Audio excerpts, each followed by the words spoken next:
Good morning. Good to see everyone again. And I hope you had a great 4th of July weekend and celebrating our country's 250th birthday.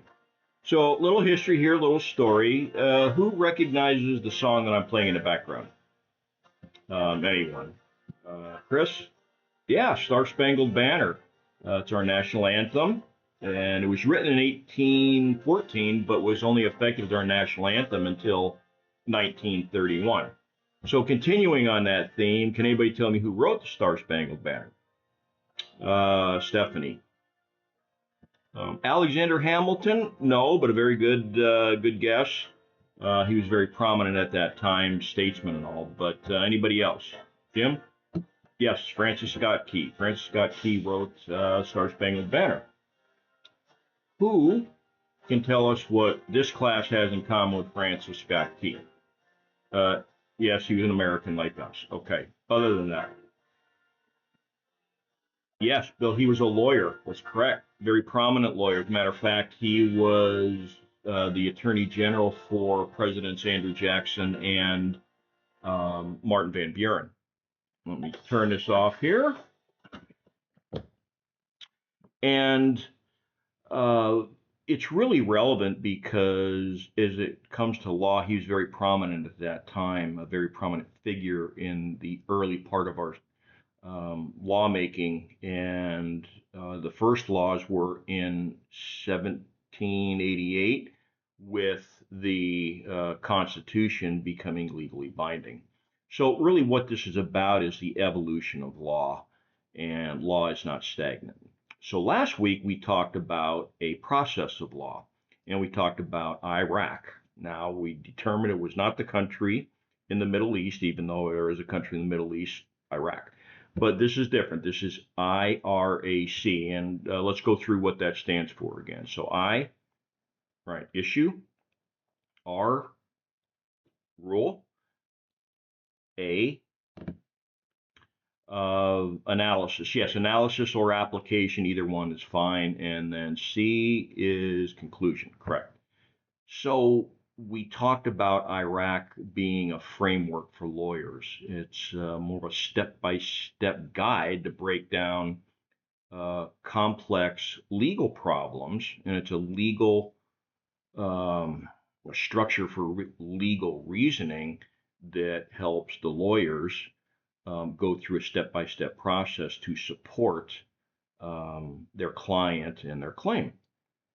So we talked about there's four components of this. We're taking them one at a time. Last week we did issue, and we'll talk about this week, but it's really smaller learning, complex, and in little segments because they're complex. We want to make it easier for everyone.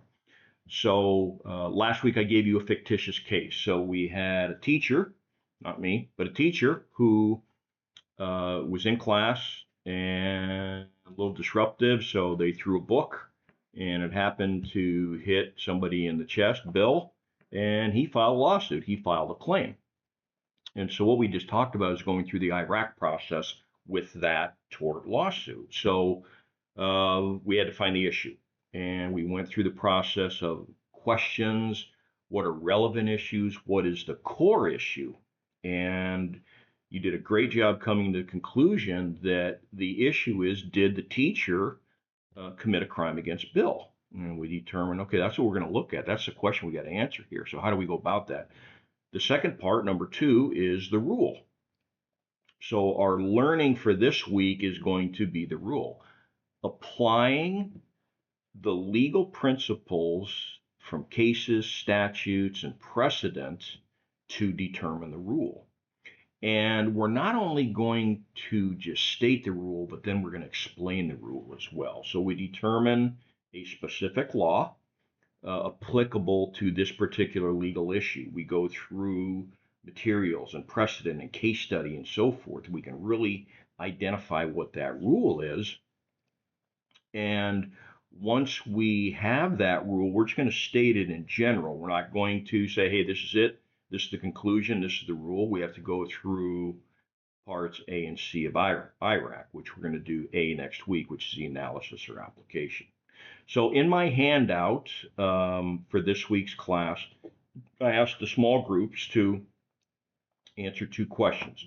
So tell me about what we're seeking with this rule, and then number two, what is the rule? So first, let's go with the breakout group number one. What are we seeking in this rule? Okay, so we're looking to the issue. Was it a crime? And we're trying to find what rule um, applies to that specific crime. There's a lot to look through. So group two, did you determine what the rule was? Okay. So group two, the battery, which is the rule, that is correct.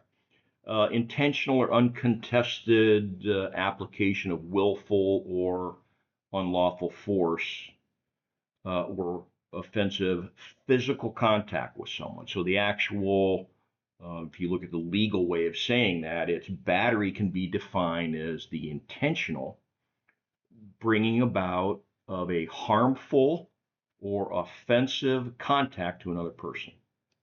Okay, so that's what we're going to go with. So good work. Question, yes.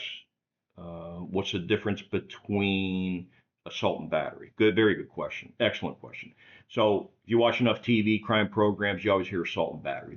They're two different things. We just talked about battery. Battery is physical contact, unwanted, unwarranted, unlawful physical contact.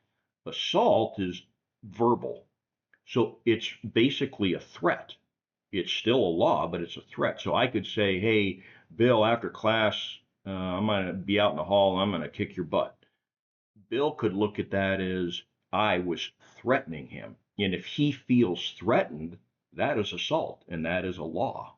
And just like what we're doing with battery, you go through the whole IRAC process on that as well. So excellent work. Good homework. Good group activities. I appreciate it. So what what did we learn? So first, okay, we want to go through the issue. So the issue was, did the teacher commit a crime? And now we had to determine a law. So in this class, we determined that the law rule was intentional, bringing about of a harmful or offensive contact with another person. So yes, we established that. So what did we learn? What were our takeaways? We applied the principles and cases and statutes and came up with rule. So you did that well. How did we test it? We tested it by the homework assignment, getting in your small groups and really doing that investigation. Were you able to determine it's a rule? And then number three, it was highlighted in your responses. The learning experience was being able to find the rule, take the general principle, and that's what you accomplished. So well done. So I'd like everybody to take just a minute to write down what they took away from this class, what they learned, and if there was any challenges in the learning, what could we do different? What can I do different as your instructor to make this better going forward? Okay, we used different techniques, and I want to get your feedback on that. And also whatever questions you may have. Just post those by the end of today. You don't have to do it right now on our class website. So I would appreciate you doing that. Next class. So now we're going to take that rule and you are going to go into the analysis or application process and find a few things. So you're going to look for one, intent. Was there intent to cause bodily harm? Two, was there unlawful contact in the book hitting Bill? And number three, was there consent on Bill's behalf, or was there lack of consent that I did or did not want to get hit in the chest by that book? So I'll be sending out a message, and you can receive that probably tomorrow morning to get started in your small groups, and we'll go through part three, the analysis of IRAC. So Bill, Stephanie, Jim, and Beth, group one, you wanted to stay after for a few minutes. I've got time, so just hang on.